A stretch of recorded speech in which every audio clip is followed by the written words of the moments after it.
been educated that trust is not bought, but earned. And this concept has led us to be very cautious in our life, that we seek to establish a very integrity person with great integrity and build trust with different people.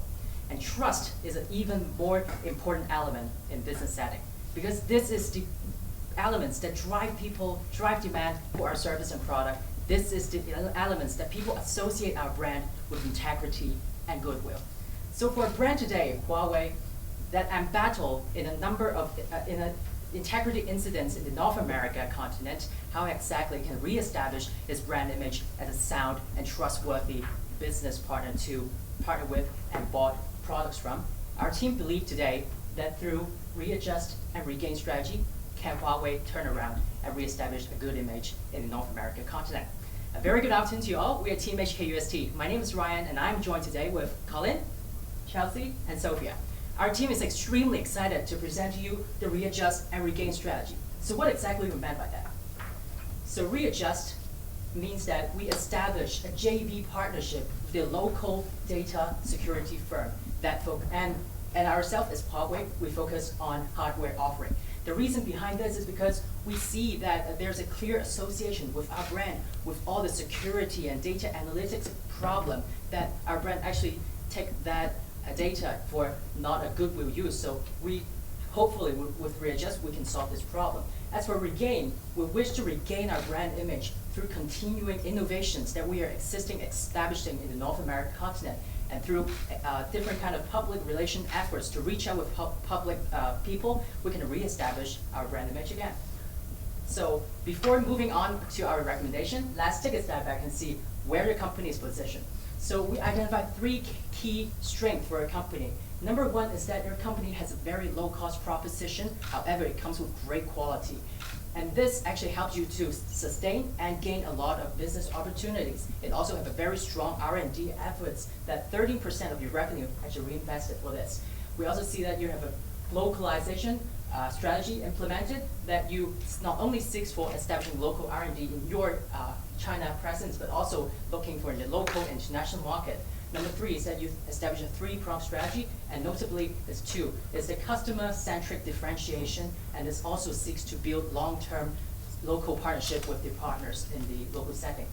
So where exactly your company wants to be? It envision itself has the capability of becoming a global leader in the industry, and also sustain your market position worldwide. So however, we see that there's a challenges arise, and when we take a step forward and analyze some of the markets that your company wants to enter, that we see the existing market, Asia and Europe, you're actually in the leader. You're performing very well because of the strength that you have showcased. And also, the number two thing is that there's a very high switching cost for the existing partners that you already established business with. And this actually prevent them from switching us from to the other competitors outside the industry. So it's actually a good thing.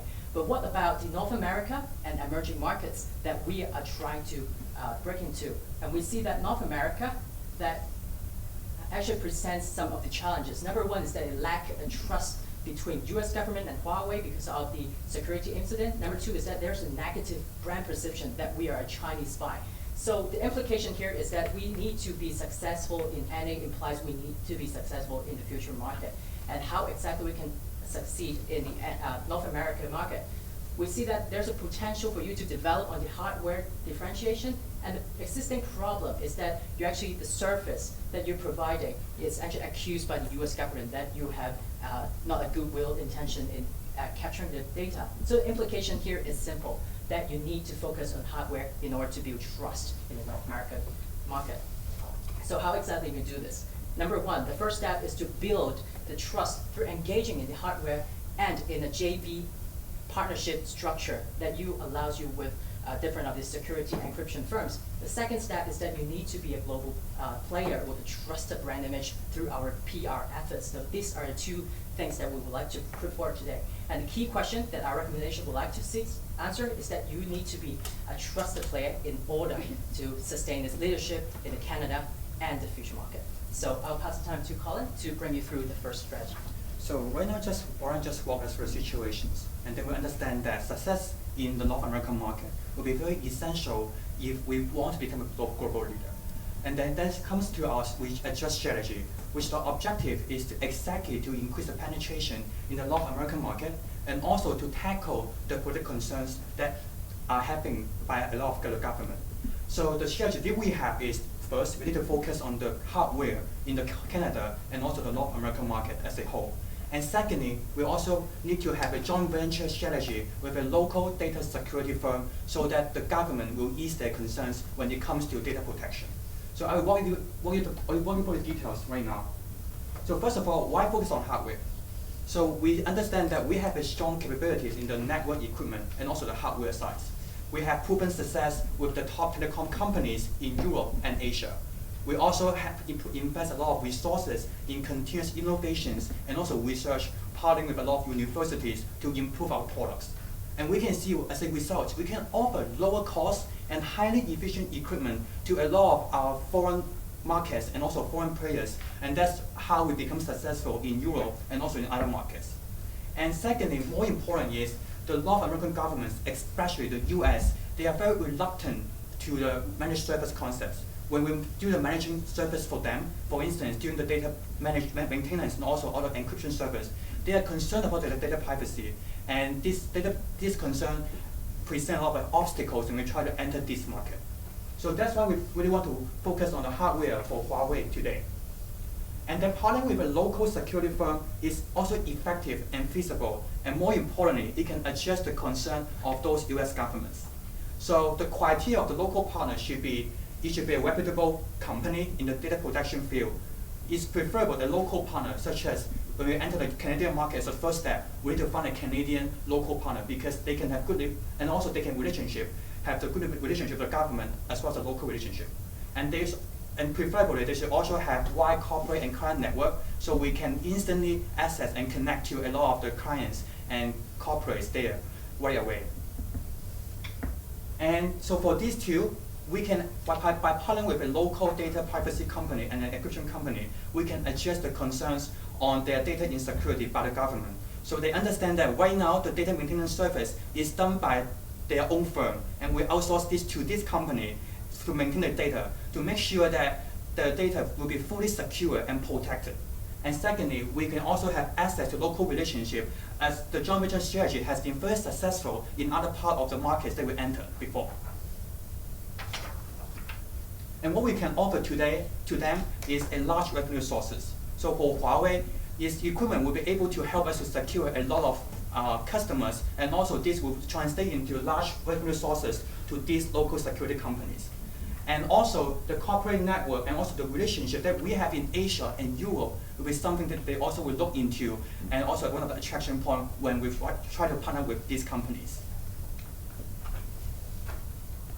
So right now we understand that we need to partner with a local data security firm when we enter Canadian and North American market. We also understand that we should focus on hardware. So why joint venture is the best strategy? Our team also analyzed other possible alternatives, such as strategic alliance or acquisitions. But the conclusion that we have is joint venture can first of all allow us to have shared control so that the government won't be concerned about the data security, because they understand that the data maintenance part is still done by the local firms. And the capabilities that we have is also in line with joint venture strategy, because we have done our joint venture before. We also understand how to integrate these two company wells, and also how to maximize the knowledge transfer between these two companies. And in terms of brand image, by doing a joint venture, we can also present a fresh image to these foreign governments so that they won't be, this can reduce the negative perceptions of Huawei as a Chinese brand, and also what their concerns will be. And in terms of cost, we think it's also cost effective, and that's why we suggest joint venture as the best alternative to enter this market. So when it comes to the joint venture details, as I just mentioned, Huawei should be focusing on the hardware since they have the capabilities, and also their hardware is up to date and low cost. And they can also provide selected less politically sensitive services, such as basic maintenance or other after-sales support service, which are less data sensitive and also won't be concerned by the government. And for the local partners, they will be fully responsible for the data security and maintenance part, so that the government can rest assured about their data and also the spy concern. So the first step of this strategy should be in Canada, since the Canadian government is more open to our entry. And then in the future, we can enter the US and potentially other markets. Since US is a world police, so it will have a lot of influence on other markets as well. So the success in the North America will be a very important element when we want to become a truly global player. So right now, I pass on the time to Chelsea to talk about the regain strategy after we understand the readjust strategy. Thank you. Thank you, Colin. So we understand that apart from the concern that your company has lack of trust between US government and your company, the second concern is that there is a negative association of your company as a Chinese company. And so we believe that the regain strategy has the objective of improving your company's existing capabilities in North America and also helping you to regain your brand image. So there are 3 points that I would like to highlight in this regain strategy. First of all, we want to continue to expand our partnership and reach out to local universities to fund research. Second of all, we want to have a continuous upgrade of our hardware capabilities in order to sustain our differentiation in the hardware industry. Third of all, we will also publish different reports to promote our company history and success and to emphasize that we are actually meeting the international accreditations. So let me first elaborate on our first tactic of expanding our partnership with local universities. So first of all, we want to support research and provide funding to the local universities in America, for example, Stanford or MIT, which are well-known universities that are very famous in research and research. We can do it in terms of 2 ways. First of all, we can provide direct funding to the universities, and secondly, we can also foster different joint development and exchange of ideas through conferences or different workshops. And the research areas that we want to focus on will be mainly hardware, the specifications and design, since we recommend your company, Huawei, to actually focus in the hardware industry. And second of all, we also want to improve the bandwidth and ultimately achieve an impact of increasing the transparency, because we understand that by having joint developments and exchange of ideas, the different university students would actually be able to understand more about your company. And second of all, we want to continue our localization strategy by really funding local research and also interacting with the local people. And ultimately, this would help us to enhance and regain our brand image. Second of all, we suggest Huawei to continuously improve in its existing hardware capabilities and to sustain its differentiation. This comes in 2 parts. First of all, we want to have continuous investment in the established innovation centers around the world. We understand that your company has been establishing different innovation centers, and we want to establish a new focus on hardware specifications, as well as improving the speed and coverage of bandwidth in order to sustain your continuous developments in the future as a global leader. Ultimately, we want to continue our localization strategy and drive the customer-centric innovation. Second of all, we also want to do global knowledge transfer. We understand that your company has established different innovation centers in Canada, in Asia, and Europe, and we see that we can leverage on these different establishments to do global knowledge transfer by the exchange of ideas and conferences between the innovation centers around the world. And this hopes to bring an impact of leveraging our global establishments and to drive innovation so that Huawei can be associated with its innovation strategies and also regain its brand image. Last of all, we understand that one of your current problems and current threats that your company is facing in the short term is that the US government has just released a report concerning national security risks, and this has actually caused the other countries to have a distrust between your company and the other countries. And this affects your company's business. And therefore, we suggest that in the short term, your company can publish reports to demonstrate your previous success and your company history in terms of our previous successful partnerships with different partners and corporates. And second of all, we see that there is also a potential to co-publish different videos and also to increase your press release and reports through interviews with the trusted partners that you have around the world and with the different corporates around the world that you are currently working with. And this hopes to achieve the impact of emphasizing on the credibility of Huawei, and again, to regain the brand image that Huawei has once been establishing. So now I'll pass the time to Sophia to talk about our impact. With our strategy, joint venture with a local reputable firm about data encryption, we are confident that we can build a new brand image, an image that is trustworthy partner for the network operators, and then remove the potential negative doubts that previously we we are engaged with about the data security. And the second impact of our strategy is we can penetrate into Canadian market, Canadian telecommunications industry further, because by cooperating with the local firms, having the knowledge with the local market, we can penetrate one by one. And the last impact that we are building is developing the future capability, the key components of doing business, trust, and to sustain our leading role in global market, and also having the fund for further R&D development, including developing the 4G and 5G and even 6G in the later future. And some of the key indicators that we would like to quantify our success, the first one is the revenue breakdown by geographically. Now, we are having like 33% in Europe market, but we are expecting more revenue is coming from the Americans, increasing from 17% to 20% right now. That would be $3 billion that I will elaborate later on. And the second quantitative measure, that would be the revenue growth. We expect a 7% per annum across the industry, the telecom industry, including software and also equipment providing. And 1% per annum is because of our strategies, joining with the joint venture with the local firms by providing the equipment to the network operators, and also the R&D investment. Last but not least, we have the operating margin. We understand that currently we have 9.1 margin right now, but because for equipment, more cost of goods sold will be used in order to produce the cables and also some of the equipment. So we expect the margin may be a little bit lower, as well as the logistic costs that will occur. So we still aim for around 8 to 9% profit margin.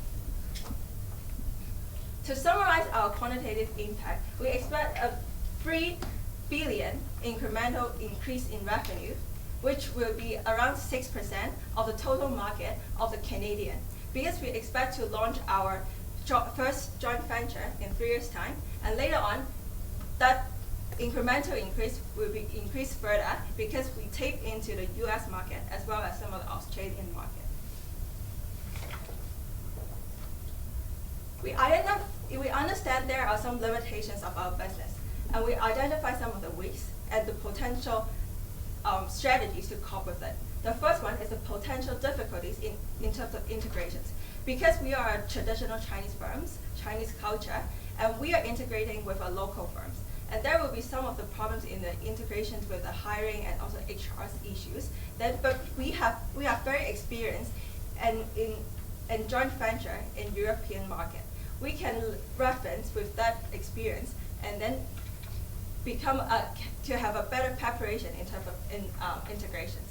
And the second risk will be the lack of incentive for the local partners to partner with us. We will identify using tier approach.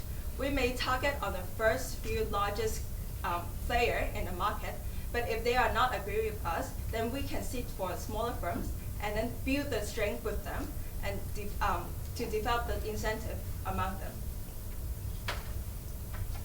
Last but not least, we plan how we can implement our strategies. Some of the PR efforts that we will put in the uni network, for example, publishing research and also expanding the micro collaborations with the uni research team.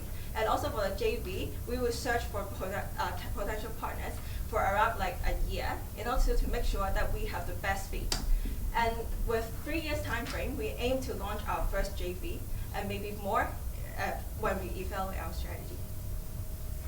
So understanding trust is an important element in business setting. How exactly can Huawei regain its trust in North American market and then expand it worldwide? We propose you today through readjusting and regaining. Readjusting means that we need to partner with the JV formation in terms of business structure, and then hopefully we can make sure, provide an assurance to our customer that we have only pure engagement in the hardware, but not intentionally intervene in the data one. For regain, we exert in our marketing effort and PR effort to reach out, to push out the brand image, make sure people perceive our brand as safe and sound and with great integrity. So this actually sums up with what we've told you today in our presentation, and thank you very much, ladies and gentlemen. Thank you. All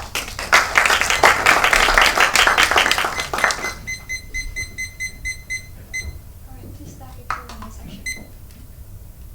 Okay, let me ask first.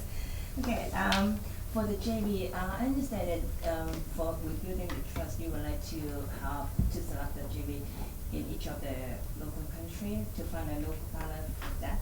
But do you see, is there any risk to the company, given that there will be in each of the jurisdiction there will be local culture and local law and whatever. So, what kind of mitigation you will take in order to I would say that to solidify this position for your company? So your question is how we can mitigate the risk and we partner with a JV partners. So we definitely see this is like an important concern because at the time when it comes to JV, we have to integrate them really well in order to achieve the goal. So there are a couple of ways to deal with it. First of all, we will do it step by step. We won't like do the JV strategy in all markets right away. We will start with the Canadian market since Canadian government will be more open to our entry right now. And second of all, when we look for the JV partners, we need to select, as we mentioned in the presentation, there are a number of criteria they will need to have, such as they should be reputable in the data protection strategy or data protection field. They also will have a lot of reputable and trust in the local relationship, and they don't have a local relationship with the government. And most important of all, they will also have a lot of. We will also talk to these partners to make sure that we are prepared to enter this JV before we actually start the JV.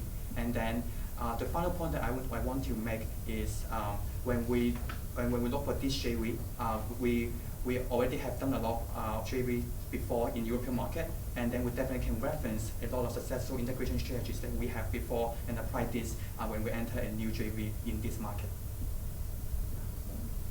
Yeah, if I look at the strategies you have, actually I would comment this is a very costly investment in Canada. In terms of putting a JV partnership, you have to invest or you have to acquire a company, as well as you're doing a lot of research and innovative products and PRs and communications. How do you strike a balance between revenue and cost in these new markets for Huawei? I think in terms of like balance between the revenue and cost, in the short term, we identify building trust is the most important factor for doing a business in our company, because it's about data processing, and if we don't have a good reputation in building the trust, then we cannot further in other market and develop our revenues. That's why cost will be a less priority in a short-term process. Yeah, just to follow up on my colleague's points. So for Huawei, it's a big company. It's a very leading player in other regions. So we definitely have the financial capabilities to implement these measures. That's the first point. And second of all, the reason why we adopt a JV is also to reduce and share the risk. Because we can have a local partner with share control, so a lot of investment we can have shares instead of just doing like a sole acquisitions on one company. So like focusing on, like we have a transit of our focus onto hardware business. So this hardware business can potentially be our new revenue driver in the long term. So this kind of transition from a sole operator to a JV partnership can actually be beneficial to Huawei, to our firms. In addition to any point, because I see one of the slides, you say that for industry, the revenue growth will be 7%, but for the JV from the cost perspective, is only 1% growth. Do you think this is a long-term sustainable solution? It's actually because we aim to launch in 3 years' time. So with only 2 years of revenue that we can work with, so that would be 1% in the first 2 years. But later on, when we have a better penetration in the market, especially I just exchanged in Canada, and I know the network is still have a lot of room for improvement. For example, 3G and 4G is not common there, but we have the technology, so we have the we have the potential in that market, and we understand if we project like 3 years time more, then we will increase like 2% or even 3% in terms of our revenue. In the context of this recommendation you have made to focus on hardware, how does that compare with what our competitors are doing in the market right now? and what they're expected to be doing in the next 2 to 3 years? I think one of the key differentiator from Huawei with other competitors, say like Costco or even like other competitors that prevail in the market, is that we have a very low cost proposition that comes with great quality. So we actually has quite a lower than market price strategy when we enter into Canada market, and this actually helps us to secure a lot of different clients. So this kind of approach can help us to secure in the hardware business because we have the capability to build hardware at a very low cost, but with well quality that comes with great quality. Yeah, just to follow on that, so we see other competitors, they focus a lot on the software side instead of they decrease their focus on hardware. So that presents a potential for us to actually provide those quality hardware that we have to the Canadian market. And also, since the government is resistant to our managed service, it's also very wise for us to actually focus on hardware, since our competitors are not focusing on this, and then to cater for their need comprehensively. And what is the relative operating margin for managed services vis-a-vis hardware? So I would say like service can apparently be a higher margin business because we do not need to devote a lot of investing on those equipment, on maintenance or something. However, we do see that hardware actually presents a lower margin, and we do not have very concrete figures that we can present to you right now, but we would be happy to get it offline. And just to want to back it up to the question that you raised earlier about the market trend and things like that. And we see that Huawei today have the capability focusing on all about wireless. So it's actually a leader in the wireless infrastructure in all around the world. It's actually account for 22%. And looking into our competitors like Costco and someone, it actually presents more on the LTE side. So I hope this actually directs your question. Thank you. If from the revenue breakdown, I will see that the American share is about 20% compared with other Europe or Middle East. Do you think that to withdraw from the American market is also an option for Huawei, given the security issue? So we actually consider this as an alternative when we talk about this.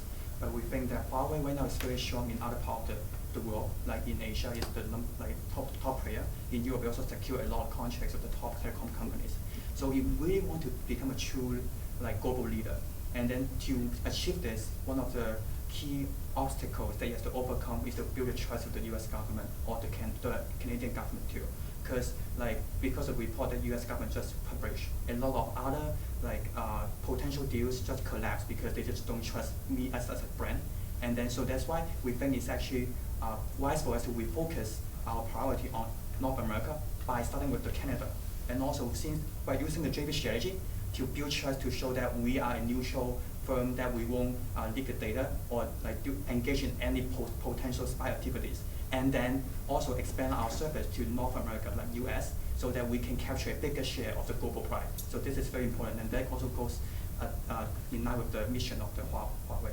I would like to add on by saying that currently, because of the mistrust between the U.S. government and your company Huawei, it actually affects your other businesses in other areas as well. For example, Australia as well as Europe. So we see that if Huawei actually makes an announcement of exiting the North American continent, it may actually undermine the brand image of Huawei because it actually impacts the other global sales as well. So we, in our evaluation, we believe that it is not a wise move for Huawei to move out of the North American market because of its established reputation and its objective of being a global player and having to sustain its leadership position in the world. Thank you. You mentioned about we need to regain trust, not just from the government, but we have to regain trust from the customer and the people.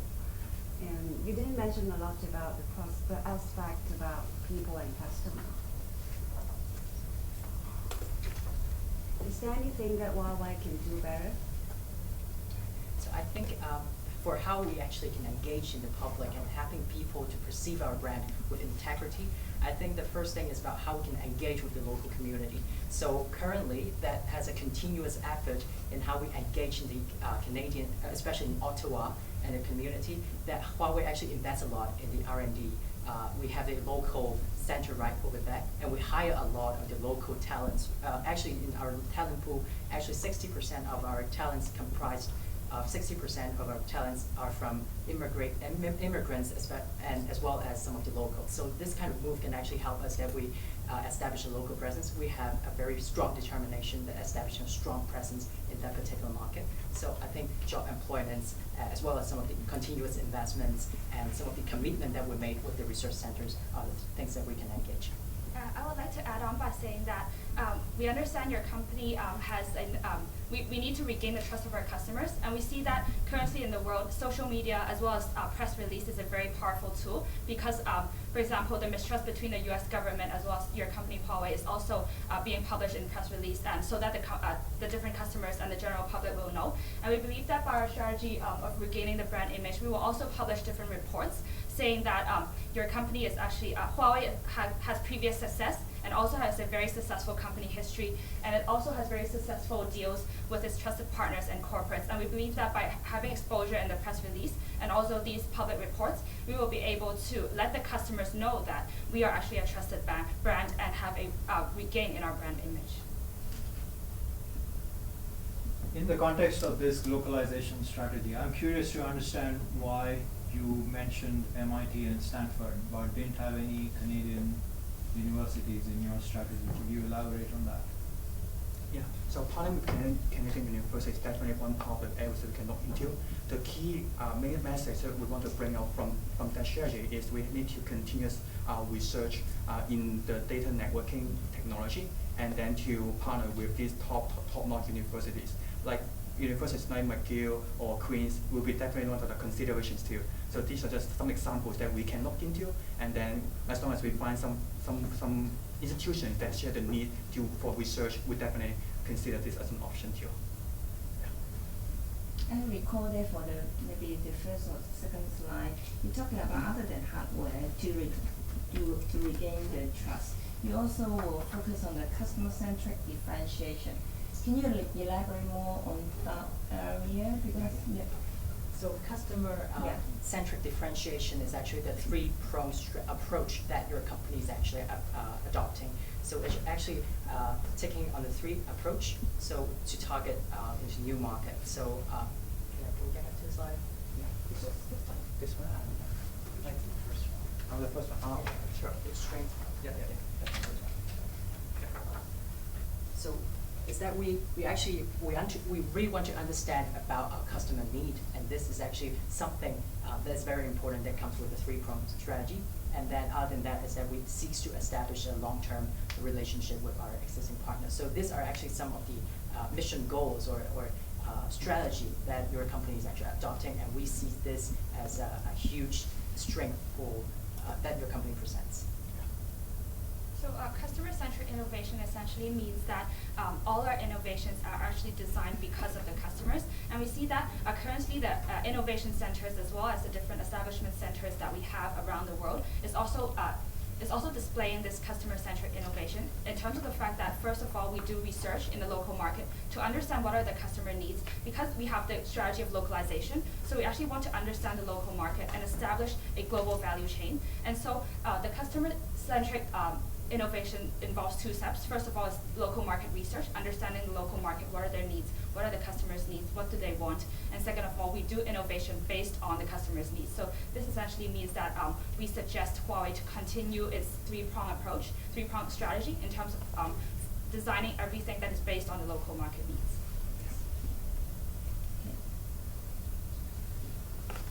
What is the team's view on countering the claims of unfair advantage because of low-cost credit that you're getting from the Chinese bank? So you talked about spying and so on. Yeah. But on the other side. Yeah.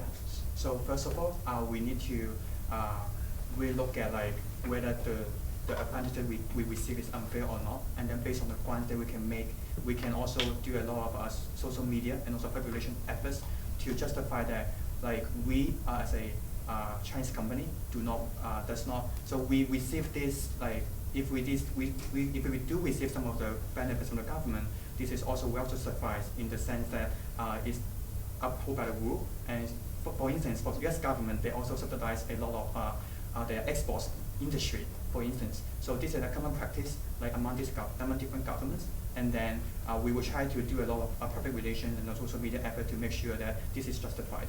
And then the low cost proposition actually is something customers want and want to pursue because they prefer a lower cost and highly efficient equipment. So this is something that we'll be able to maintain.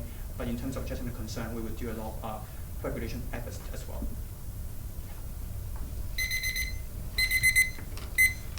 All right. Thank you, team from the Hong Kong University of Science and Technology. And this